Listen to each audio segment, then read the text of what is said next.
75 साल से आप देख रहे हैं, हमारा देश 75 साल पहले गुलाम था और गुलाम के बाद आज़ाद हुआ। तो हम आज जो लोग देश में, जो विश्व में अन्य देश आज़ाद हुए उसमें हम कहाँ खड़े हैं। चाइना बहुत आगे है, संसार में नंबर 1 पे है, जापान नंबर 1 पे है, ऐसे और भी कंट्री हैं जो हमसे बहुत आगे, सिंगापुर देख लीजिए, कई चीज़ें।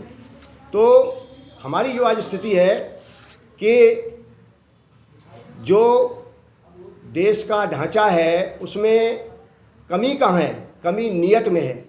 अब जो बात आती है, जैसे अभी लगातार देश में जितनी पार्टियां हैं, ये पार्टियों पे ही सत्ताएं आती हैं।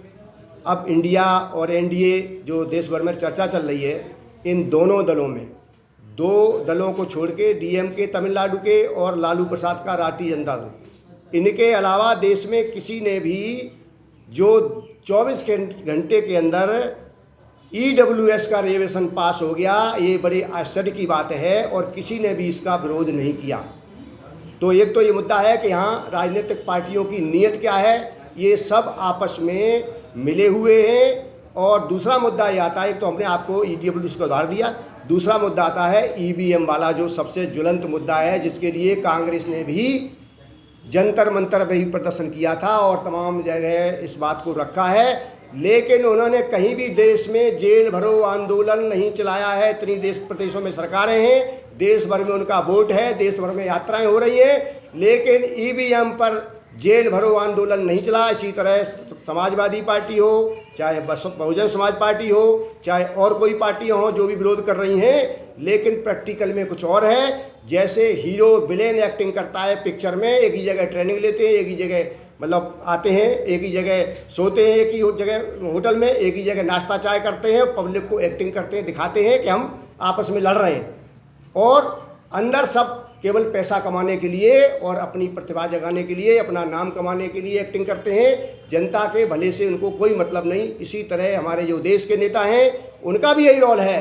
प्रैक्टिकल समझिए इन बातों को, क्योंकि ये लोग अगर चाहते बहुसंख्यक समाज के लोगों के लिए, तो इलाज जो आज हमारे मोदी साहब ने पिछले दिनों किया था इलेक्शन से 6 महीने पहले, और हम लोगों का आंदोलन था 20 साल से कि कितने ही महंगे से महंगा इलाज हो और वो इलाज सबका फ्री होना चाहिए। अब मान लीजिए 5 लाख तक का ही बना दिया। अब उसमें लोगों को पता ही नहीं, गांव के लोगों को, बहुतों को, कि 6 मेंबर से कम का आपका जो उसके 6 मेंबर से कम होंगे उनका कार्ड ही नहीं बनेगा आयुष्मान का। उसके ऊपर अगर किसी मान लो मोटा ले लो को औसत में 20,000 रुपये महीने की आमदनी है तो उसका बन जाएगा, लेकिन 21,000 वाले की नहीं बनेगी। 21,000 वाला मर जाएगा, वो इलाज नहीं करा पाएगा।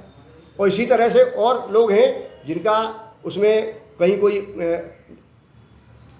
कवर करने का कोई कार्यक्रम नहीं है। दूसरी मुद्दा आता है देश में बहुत बड़ा, कि ये एक जो स्थिति आ रही है हमारे देश में ब्लैक मनी की। ब्लैक मनी के ऊपर किसी भी पार्टी ने, जो हमारे पुराने जो शासक जिन्होंने 10 साल से शासन कर रहे हैं, और इधर बाबा रामदेव जी थे, सबको पता पूरे देश भर में कि ब्लैक मनी इतना है, हम लाएंगे। लेकिन किसी भी पार्टी ने, XYZ कोई पार्टी ले लो देश की, उसने कोई जेल भरो आंदोलन नहीं चलाया है कि ब्लैक मनी लाइए, SIT गठित किया, क्या हुआ उसका, इस पर कोई किसी का कहीं कोई मतलब आंदोलन अभियान नहीं चला।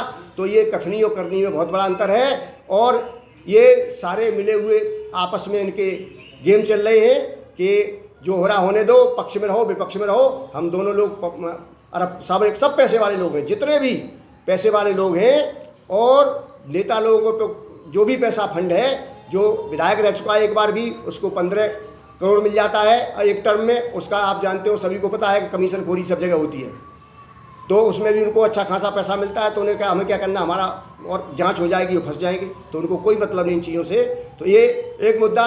दूसरा, अभी हमारे गांव के लोगों को ये पता ही नहीं है, या गरीब लोगों को, शहर के लोगों को पता ही नहीं है, और पढ़े लिखों को भी पता नहीं है कि हम जो महीने में आमदनी मेहनत करके जो कमाते हैं, जो भी 10,000, 5,000, 15,000, 20,000, 30,000, 50,000, वो भी खर्च करते, आधा पैसा गवर्नमेंट के पास जाता है जो टैक्स में लगा हुआ है। अकेला GST नहीं है। हमने पिछली बार भी साथियों से कहा था कि कोई भी सामान हम खरीदते हैं मार्केट से, कोई भी वस्तु बनती है, उस पर नक्शा बनने से लेके फैक्ट्री कारखाने के लिए जो ज़मीन खरीदी जाती है वहाँ से लेके, और नक्शे में मशीन लगती है, उसमें भी ईंट पत्थर लोहा सब में ऑलरेडी टैक्स लगा हुआ है। और बैंक से जो लोन लेता है फैक्ट्री कारखाने वाला, अपने इंटरेस्ट जोड़ता है, सारे खर्चे निकाल के उसमें से वो अपनी कीमत निर्धारित करता है, उस पर सब पे ऑलरेडी टैक्स 25-30% हो जाता है, 40%। उसके बाद जीएसटी आती है, एक्साइज ड्यूटी आती है और प्रोडक्शन कराता है। तो ये 50% से कोई चीज़ नहीं कम में खरीदी जा सकती है, इसलिए 50% गवर्नमेंट पर टैक्स जाता है और वो टैक्स लाखों करोड़ इकट्ठा होता है देश के बजट में।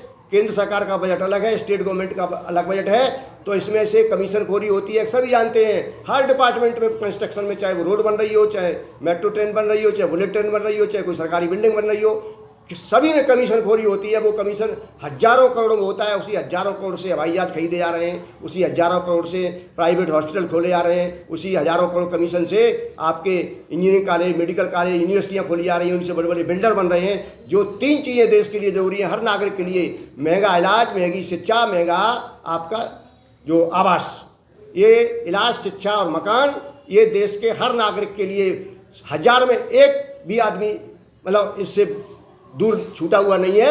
1000 में 999 लोग समस्या से ग्रस्त हैं।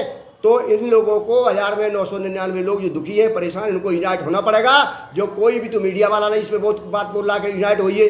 जितने भी बहुसंख्यक समाज, हम तो फॉरवर्ड में भी कहते हैं, अगर उसमें गरीब है वो भी यूनाइटेड हो और वो भी अपने अधिकारों के लिए लड़ाई लड़ें। जो इलाज, शिक्षा, मकान, उनमें मान लीजिए बहुसंख्यक समाज SC ST में तो 1000 में 999 दुखी है, उसमें उसका 100 में 80 दुखी हो, 70 ही दुखी हो, 60 ही हो, 50 ही हो, उनको भी लड़ना चाहिए अपने लोगों से। देश में सत्ता में कुछ ही लोग बैठे हुए हैं, वो एक ही कुछ ही लिमिटेड परिवारों के हैं, वही कंट्रोल कर रहे हैं देश को।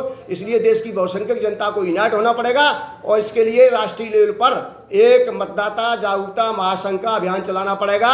अब जो अभी तक लोग कह रहे हैं कि सब मांग कर रहे हैं, सब मांग कर रहे हैं, मांग करने से कुछ नहीं हो रहा। वादे दे रहे हैं, वादे कर रहे हो, गारंटी दे रहे हैं। गारंटी तब मानी जाएगी जब हर कैंडिडेट एग्रीमेंट करे, एफिडेविट दे कि जो मैं कर रहा हूं वो करूंगा, जो कह रहा हूं, जो गारंटी दे रहा हूं या एग्रीमेंट कर रहा हूं वो हम पूरा करेंगे, और नहीं करते तो हमारा आजीवन कारावास, संपत्ति जब्त हो जाए। ये जब तक कानूनी हम लोग बात, एग्रीमेंट कानूनी है, एफिडेविट कानूनी होता है, जब तक हम ये इनको बात नहीं करेंगे इस रूप में एग्रीमेंट एफिडेविट करने को, किसी पार्टी का हो वो आए और इस पर एग्रीमेंट करें, एफिडेविट दे। इस पर देश की जनता को अपने अपने गाँव अभियान चलाना चाहिए। इसी प्रयास में हम लोग लगे हुए हैं। बहुत बहुत धन्यवाद आपको, बहुत बहुत आभार।